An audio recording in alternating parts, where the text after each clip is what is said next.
Well, this week's Monday meditation, I'm going to be reading Galatians chapter 4, verses 1 through 7, and I trust it'll be an encouragement to you as you begin your week.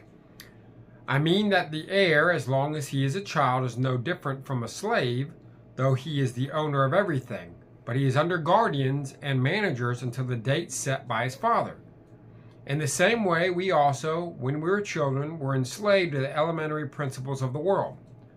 But when the fullness of time had come, God sent forth his Son, born of a woman, born under the law, to redeem those who were under the law, so that we might receive adoption as sons.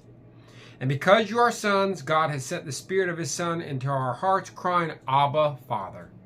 So you're no longer a slave, but a son, and if a son, then an heir through God. Verse 4 is just a wonderful verse. We read it oftentimes during the Christmas season, where we are told that Jesus came in the fullness of time. Jesus coming was not an accident, it was not an afterthought, it was not a plan B, but at the appropriate time, the fullness of time, as Scripture says, God sent his Son into the world. And Jesus came to do something for us that Paul outlines in verse 4, to redeem us from the law, so that we might be adopted as sons of God. What does that mean? Well, as Paul is outlining in the book of Galatians, the law can't save anyone.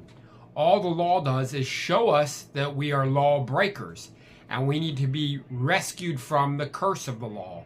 And that rescue comes through the incarnate Son of God. And through faith in him, we are then made to be heirs of the family of God. So we have all the blessings of being a son of God through Jesus Christ, the Son of God. And that redemption happens because in the fullness of time, at the right time, God sent Jesus. So this week, when you might be concerned that life isn't going maybe according to your plan, remember that God has a plan, that God never is too late. God is never too early. God responds and moves and acts in your life at the exact perfect time. And we know that because in the fullness of time, he sent Jesus his Son. Rest in that truth this week. God bless.